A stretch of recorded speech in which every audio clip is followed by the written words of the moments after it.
दोस्तों लाइफ पर toll channel पे आप सभी का स्वागत है। जैसा कि दोस्तों आपको यूपी जुडिशरी से संबंधित जो कि एक जीएस पेपर में आपको लीगल जीके के रूप में सेक्सुअल हरासमेंट एक्ट, दहेज प्रतिषेध अधिनियम, बालकों का लैंगिक संरक्षण से प्रतिषेध अधिनियम, उसी तरह से आपका एक और है घरेलू हिंसा से संबंधित अधिनियम, वरिष्ठ नागरिकों के भरण पोषण से संबंधित अधिनियम।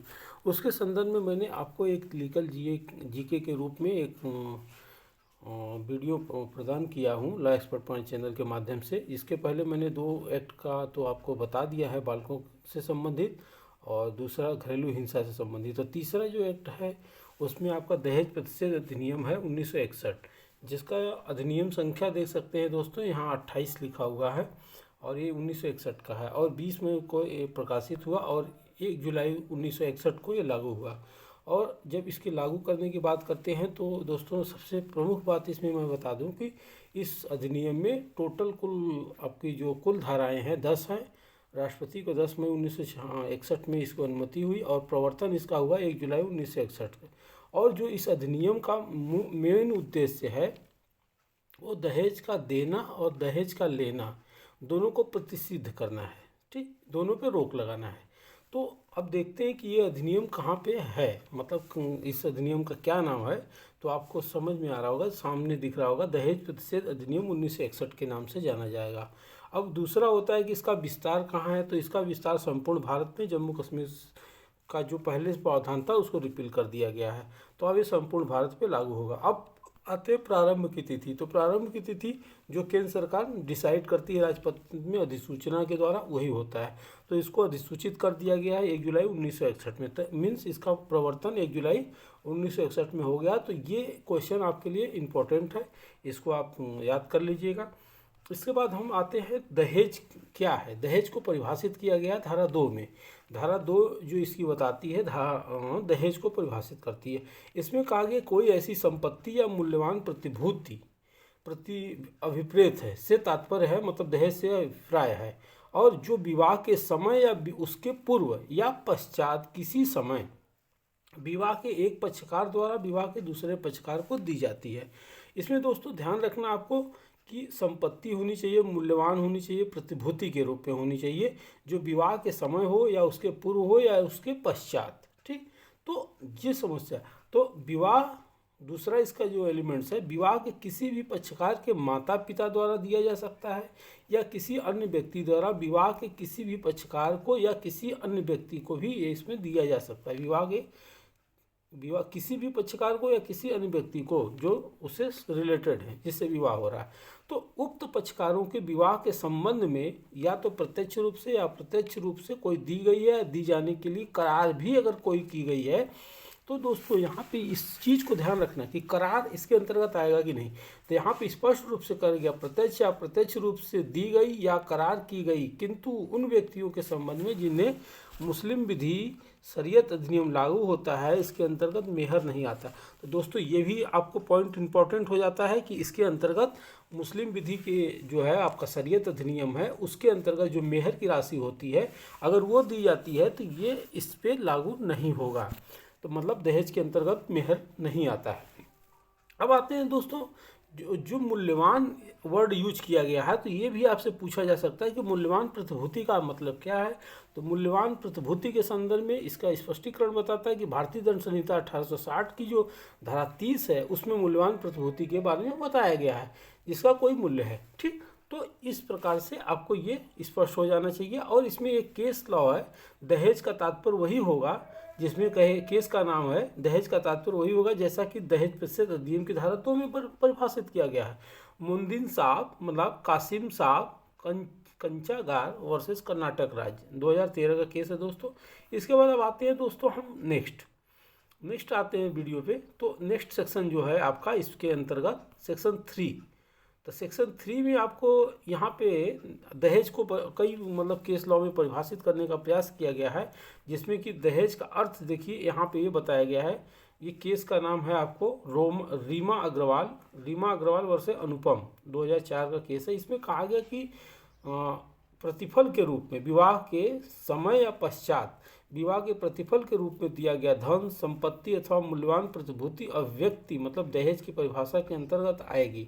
इस प्रकार विवाह के अवसर पर अथवा पहले या विवाह के पश्चात वर या वधू को पारंपरिक प्रकृति के जो मतलब एक ट्रेडिशनल है उसके अनुसार दी गई या दी जाने के लिए उपहार जो विवाह के प्रतिफल के रूप में नहीं है बल्कि प्रेम और स्नेह से दिए जाते हैं, इस अभिव्यक्ति के अंतर्गत नहीं आएंगे।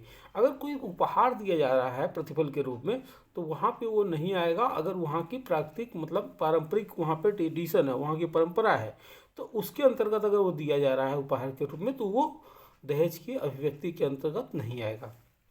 ठीक है दोस्तों, इसके बाद हम आते हैं नेक्स्ट जो आपके सामने आ रहा है सेक्शन 3। सेक्शन 3 में बताया गया है कि दहेज देने और लेने के लिए शास्ति। दहेज लेने और देने के लिए शास्ति।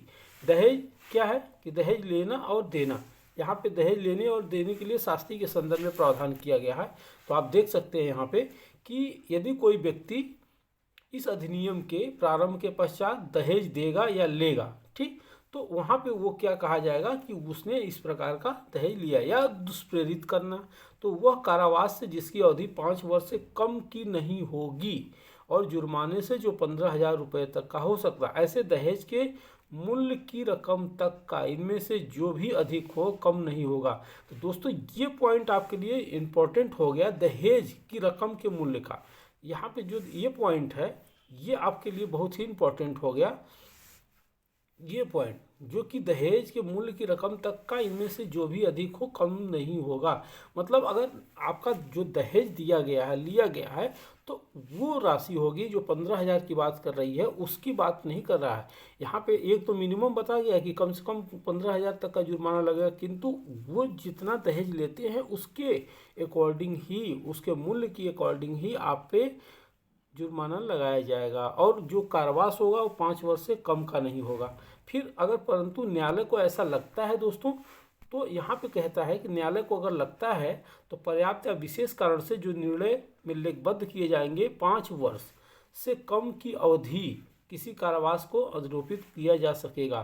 ठीक दोस्तों, इसके बाद हम नेक्स्ट आते हैं। इसका जो क्लास दूसरा है इसमें कहा गया है कि कोई बात ऐसी भेंट को जो वधू को विवाह के समय मित कोई मांग किए बिना दी जाती है तो उसके संबंध में लागू नहीं होगा। दूसरा कहता परंतु जब तक ऐसी भेंट अधिनियम के बनाए गए नियमों के अनुसार रखी गई अनुसूची, इसमें एक अनुसूची बनाई गई है जिसे विवाह भेंट अनुसूची बोला गया है, तो उसके अंतर्गत अगर सूची जो बनाई गई है अगर उसके अंतर्गत दिया गया है तो वो इसके अंतर्गत नहीं आएगा।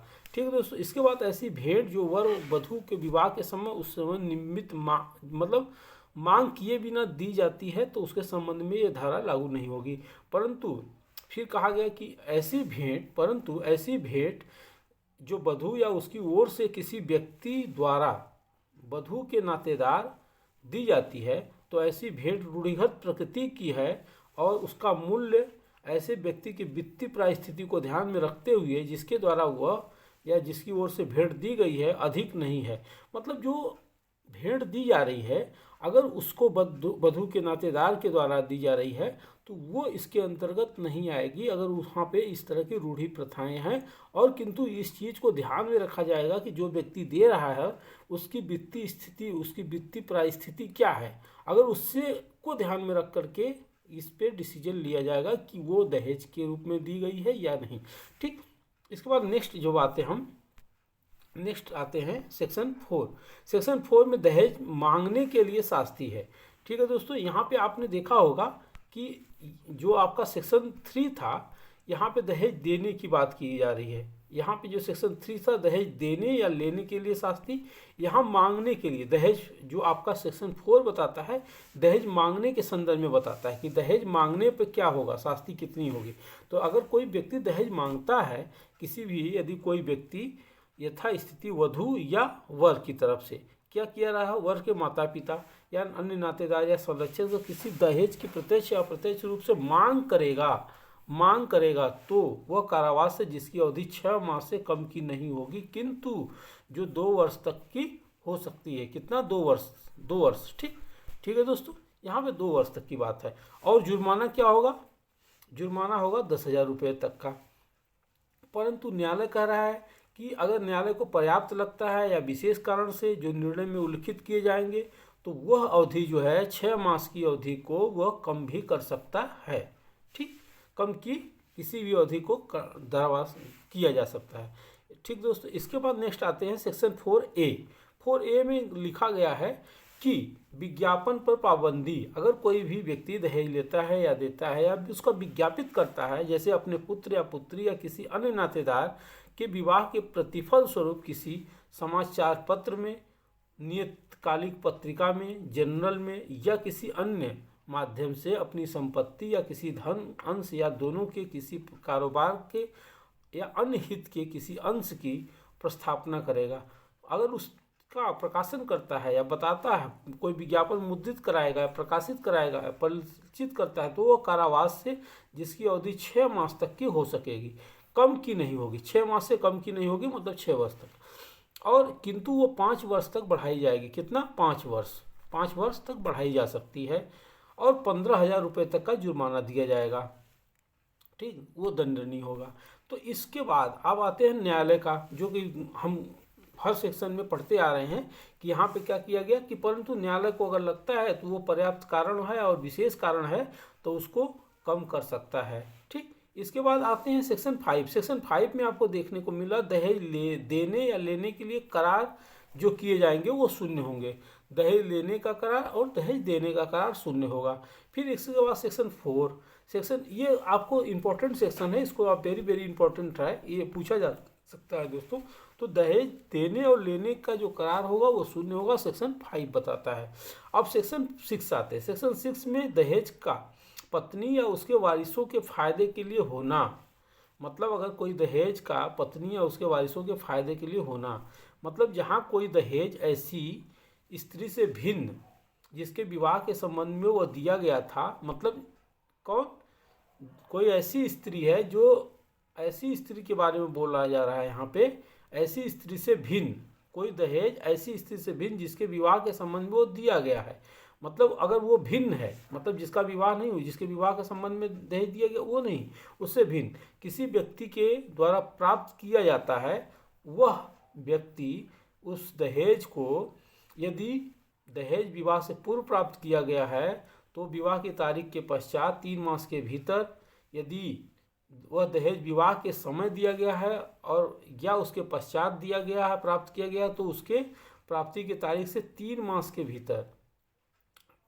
थर्ड है इसमें कि जब वो उस समय दिया गया, यदि जब स्त्री अवयस्क थी और प्राप्त किया गया था, उसके 18 वर्ष प्राप्त करने के पश्चात, 18 वर्ष की आयु प्राप्त करने के पश्चात 3 मास के भीतर स्त्री को अंतरित कर देगा। मतलब अगर जिसका स्त्री के जिस स्त्री का, जिस वर का शादी हुआ था, उसको वह उस समय नहीं दिया जा सका किसी कारणवश, तो उसको क्या होगा, 3 माह के भीतर, जैसा कि आपको दिया गया 3 मास के भीतर, फिर 3 मास के भीतर अगर वो अवयस्क है तो 3 मास के भीतर 18 वर्ष आयु पूर्ण करने की, या 3 माह के भीतर उसको क्या किया जाएगा, स्त्री को अंतरित कर देगा। और ऐसे अंतरण को उस न्यास के रूप में उस स्त्री के फायदे के धारण के लिए किया जाएगा।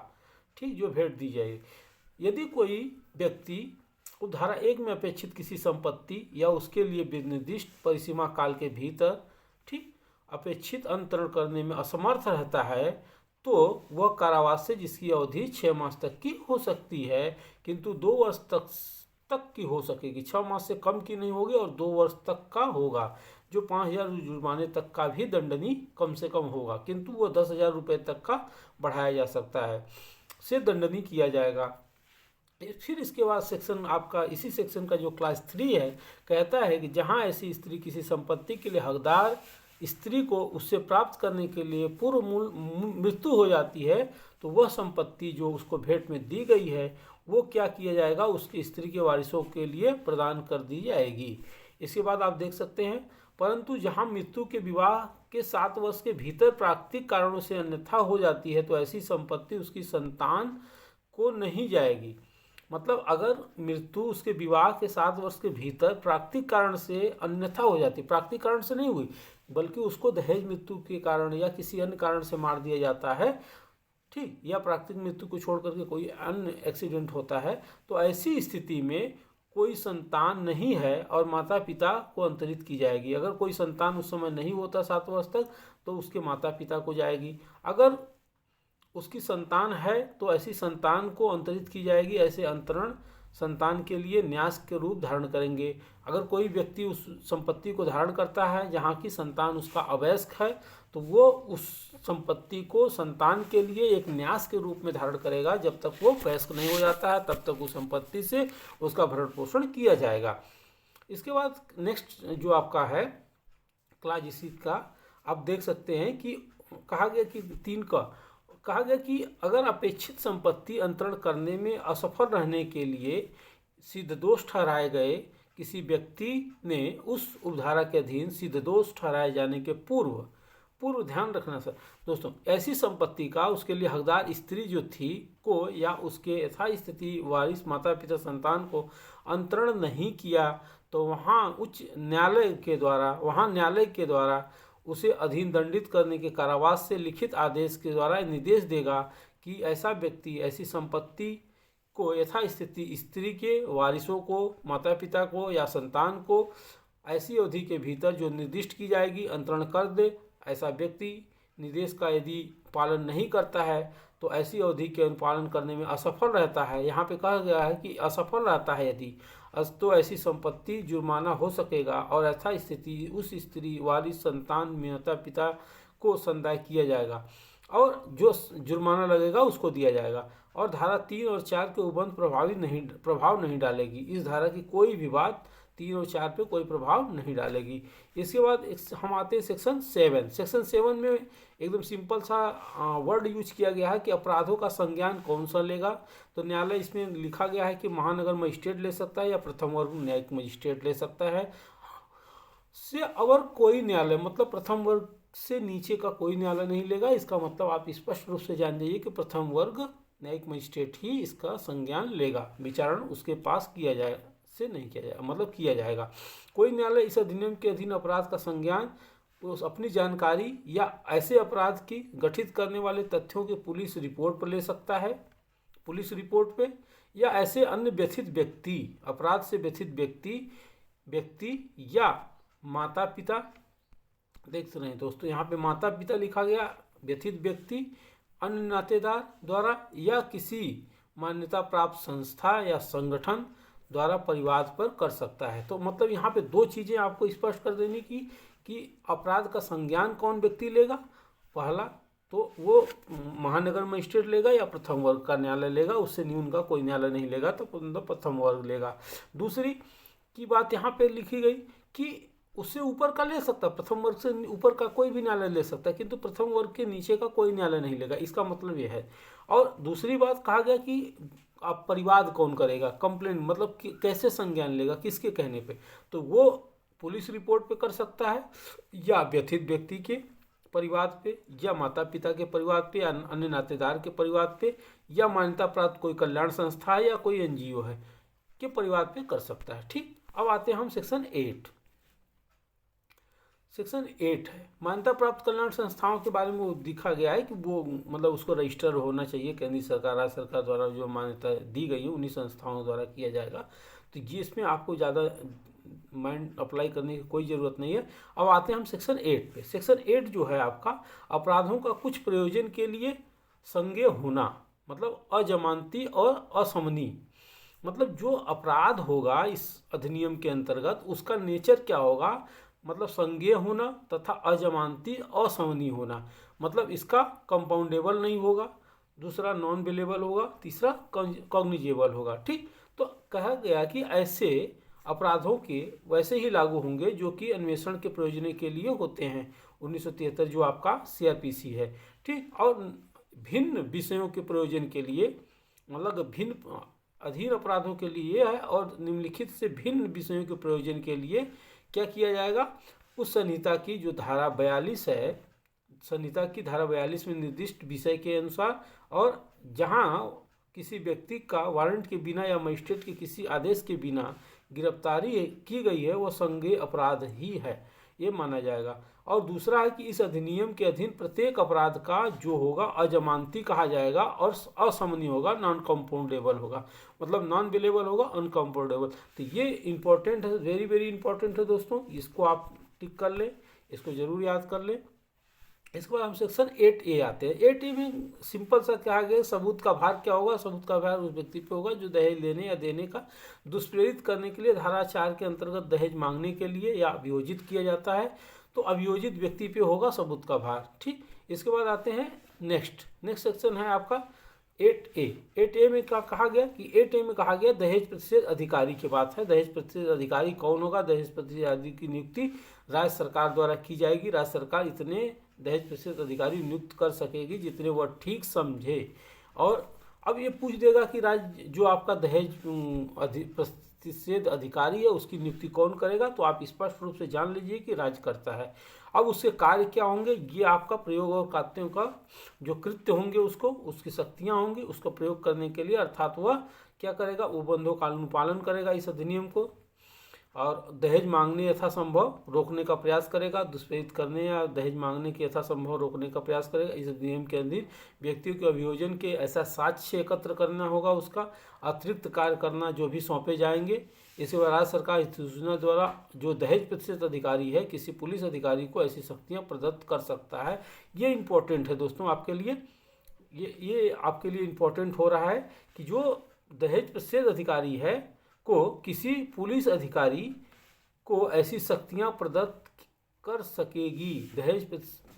ठीक, दहेज किसी पुलिस अधिकारी की ऐसी शक्तियां प्रदत्त कर सकेगी, मतलब कि पुलिस अधिकारी की जो शक्तियां होती हैं वही दहेज प्रतिषेध अधिकारी होगा उसको भी दी जा सकती हैं। ठीक है दोस्तों, इसके बाद आप ये वीडियो हमें लंबा नहीं करना चाहता, आप 2 सेक्शन और बचे हैं। तो अब देखते हैं कि राज्य सरकार दहेज जो प्रतिषेध अधिकारी है इस अधिनियम के कृत्यों के दक्ष पालन, सलाह देने, सहायता करने के प्रयोजन से सलाहकार बोर्ड नियुक्त कर सकेगी। और किसी जिसकी मतलब इसके संदर्भ में दहेज जो प्रतिषेध अधिकारी है वो उपधारा 1 के अधीन क्या करेगा, अधिकारिता का प्रयोग करेगा। 5 से अनधिक समाज कल्याण कार्यकर्ता होंगे इसमें, और जिनमें से कम 2 महिलाएं जरूर होंगी। ये इम्पोर्टेंट है, वेरी वेरी इंपॉर्टेंट है दोस्तों, ये आपके लिए, इसको नोट करें सेक्शन जो इसमें है। इसके बाद आपका होता है कि सेक्शन 9 है जो आपका कानून बनाने के संदर्भ में। कानून बनाने के संदर्भ में जो है केंद्रीय सरकार अधिनियम के प्रयोजनों के लिए कार्यान्वित करने के लिए राजपत्र में अधिसूचना द्वारा बना सकती है। तो स्पष्ट है कि इसके संदर्भ में जो कानून बनाने का पावर दिया गया है, विधि बनाने का, वो केंद्रीय सरकार को दिया गया है। इसके बाद अगर जो कानून बनाया जा रहा है उसका प्रकाशन किया जाएगा, उसके बाद वो 30 दिन के अंदर संसद के पटल पर रखा जाएगा। एक सत्र या 2 से अधिक होंगे। ठीक, इसके बाद यहाँ पे दिख रहा होगा कि आपको 30 दिन के अंदर रखा जाएगा संसद के पटल पे, ठीक, सत्र में। तो इसके बाद सेक्शन आपका लास्ट जो आता है इसमें है सेक्शन 10। सेक्शन 10 में जो आपका है राज्य सरकार को नियम बनाने की शक्ति। तो ये आपको स्पष्ट रूप से जान लेना चाहिए कि जो आपका नियम बनाने की शक्ति है इसमें 2 तरह की शक्तियाँ हैं। पहला केंद्र सरकार को दी गई है सेक्शन 9 में, और सेक्शन 10 में राज्य सरकार को दी गई है। इसलिए इसमें आपको कन्फ्यूजन नहीं होना चाहिए।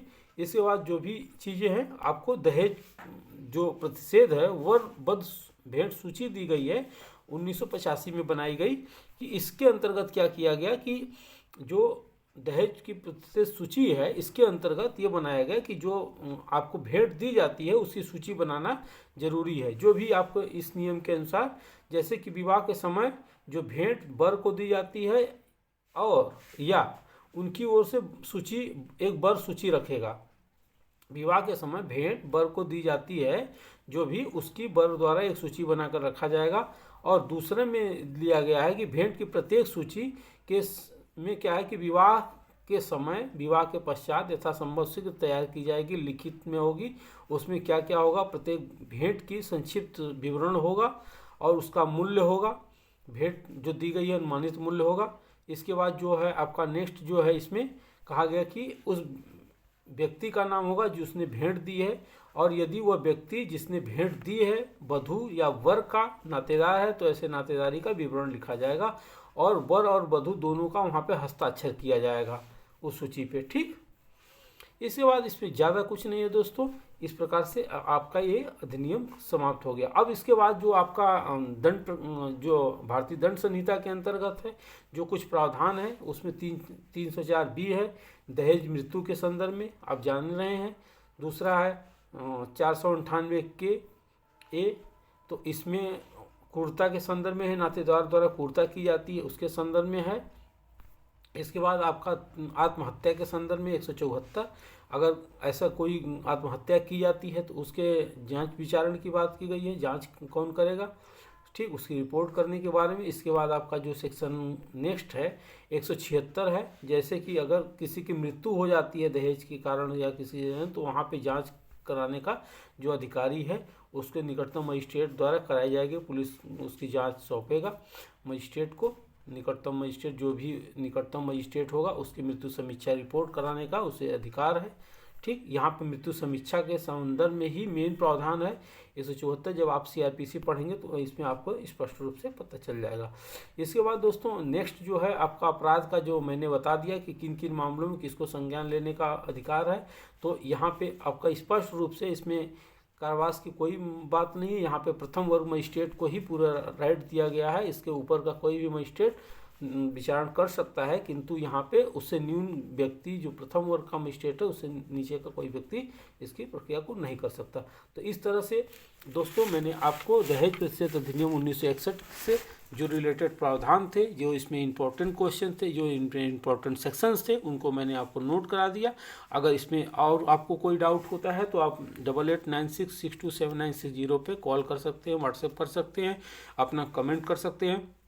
दोस्तों जाते जाते मैं आपसे एक रिक्वेस्ट करते जा रहा हूं कि आप इस चैनल को सब्सक्राइब कर लीजिए, क्योंकि ये वीडियो आपके लिए जो यूपी जुडिशरी से संबंधित, अभी इंटरनेशनल लॉ से संबंधित जो मैं अभी वीडियो बना रहा हूं उसको आपको क्वेश्चन वाइज ऑब्जेक्टिव डालूंगा, सीआरपीसी से, आईपीसी से, एविडेंस से, कॉन्ट्रैक्ट से, कॉन्स्टिट्यूशन से, टीपीए जो कि बहुत ही महत्वपूर्ण सेक्शन है। और तो ये सभी क्वेश्चन अगर आपको चाहिए इससे रिलेटेड क्वेश्चन, तो आप इस जो आपका ये चैनल है लॉ एक्सपर्ट पॉइंट, इसको सब्सक्राइब कर लीजिए, लाइक कर दीजिए, अपने दोस्तों में शेयर कर लीजिए, ठीक है दोस्तों। अब मिलते हैं दोस्तों नेक्स्ट वीडियो में। हम आपको